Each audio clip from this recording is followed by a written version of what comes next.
l'actualité du jour est malheureusement marquée par un violent incendie qui s'est déroulé ce matin dans la commune d'Armentières. Un drame qui a coûté la vie à une fillette de 7 ans. Vers 6 h du matin, le feu a pris dans une habitation rue Saint-Augustin, au rez-de-chaussée d'une maison. À l'intérieur, une mère et ses 4 enfants. La maman a réussi à sauver 3 de ses enfants âgés de 18 mois, 6 ans et 11 ans. Malheureusement, la fillette âgée de 7 ans est restée à l'intérieur de la maison en feu. Son corps a été retrouvé par les pompiers peu avant 10 h. Les enfants rescapés de l'incendie ont été hospitalisés pour des brûlures et des intoxications. Brûlée aux mains, la mère est en état de choc. Un pompier a également été blessé lors de cette intervention. Pas moins de 50 pompiers ont été mobilisés pour venir à bout des flammes. On ne connaît toujours pas l'origine de ce sinistre. À l'heure actuelle, on peut dire que la ville d'Armentières est en deuil. L'ensemble de la famille a été pris en charge rapidement par les services de secours dont il faut remercier l'efficacité. Le maire d'Armentières était sur place, Bernard Hasbrook, ce matin pour coordonner les équipes de secours. À l'heure où nous nous parlons, nous ne pouvons pas déterminer l'origine du drame, mais nous pouvons dire que tout le monde a été mis à l'abri et une cellule psychologique sera ouverte cet après-midi par les services municipaux pour prendre en charge l'ensemble des victimes collatérales de ce sinistre. C'est un drame pour la ville d'Armentières. Nous allons le gérer comme il se doit avec la solidarité que nous avons toujours déployée.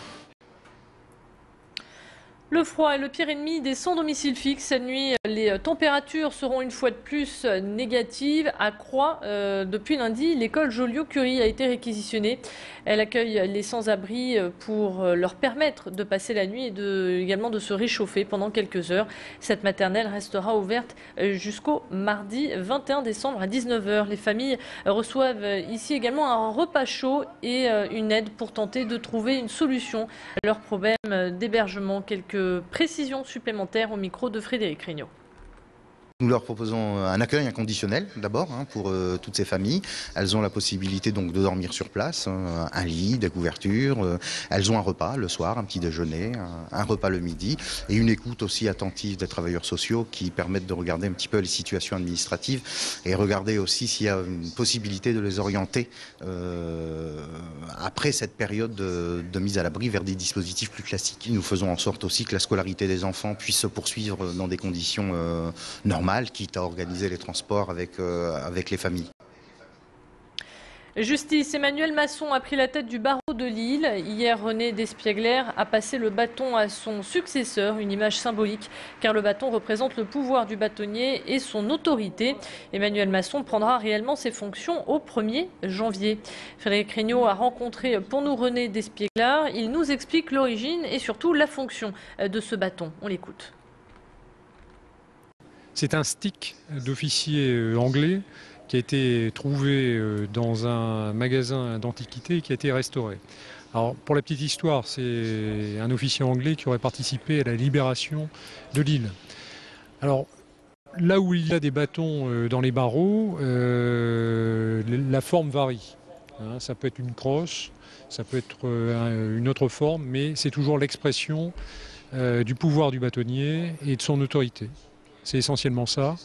Et donc c'est un symbole. Quand nous nous déplaçons avec le bâton, c'est pour montrer que notre indépendance et notre manière d'agir par rapport à telle ou telle situation. Une nouvelle boutique Orange vient de voir le jour, rue Neuve à Lille. Orange mise gros, très gros sur la capitale des Flandres en ouvrant sa deuxième plus grande boutique ici. 384 m² de surface de vente et 164 m² dédiés au service client. Son originalité, c'est qu'elle est située juste en face de son principal concurrent qui est SFR. Laurent Vitou, le directeur régional d'Orange dans le Nord-Pas-de-Calais, était sur notre plateau ce matin. Un sujet qu'il a abordé avec Adrien Lannoy. On l'écoute. En fait, c'est une démarche que nous avons engagée maintenant, voici un peu plus d'une année, et qui consiste à ouvrir des très grandes boutiques un peu emblématiques dans les grandes villes de France pour offrir toute la palette de services à nos clients. Alors, palette de services, ça veut dire quoi? Ça veut dire effectivement l'offre commerciale habituelle, avec cette fois-ci des produits qui ne sont pas factices, mais qui sont en mode de démonstration immédiat, avec des petites étiquettes électroniques qui permettent non seulement de savoir l'ensemble des fonctionnalités des services, mais également de les comparer entre eux. Un livre fait toujours plaisir. Alors aujourd'hui, dans la page culturelle de Grand Lille TV, nous vous présentons La vie en Rosalie de Marie Buriga. L'auteure villeneuvoise vient de sortir son tout premier roman. Elle y raconte la vie d'une mère célibataire qui élève seule ses 3 enfants de 3 pères différents. Un roman optimiste avec des difficultés mais aussi beaucoup de bonheur. Un livre pour vous, mesdames, qui vous redonnera le sourire en cette période hivernale. L'auteur était l'invité de Mehdi Hariri ce midi sur notre plateau. On dit souvent que c'est l'histoire d'une femme qui a des enfants de pères différents. Je pense que c'est avant tout une histoire de la vie, quoi. C'est vraiment partager une tranche de vie avec le personnage. Donc ça commence à un moment de sa vie où la chance tourne un peu. Effectivement, elle trouve du travail, c'est un peu nouvelle vie. Et donc voilà, on va la suivre, voilà, cette femme seule avec toutes ces casquettes qu'on a toutes aujourd'hui, de mère, de femme, de collègue, de fille, parce qu'on est toujours l'enfant de quelqu'un, d'amis, voilà, c'est vraiment voilà, une petite ronde de la vie. Jusqu'au 26 décembre, vous allez pouvoir faire rêver vos enfants en les emmenant à Tourcoing pour la 2e année consécutive.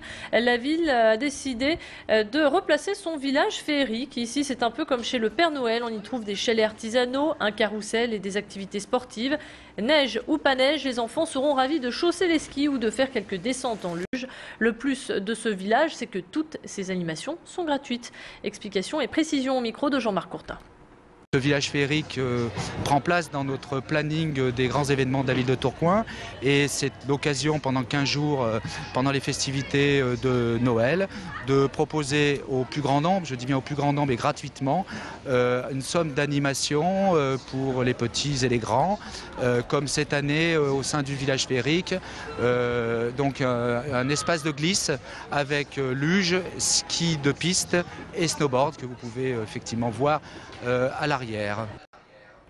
Voilà, c'est la fin de cette édition. Merci de l'avoir suivi. On se retrouve dans un instant.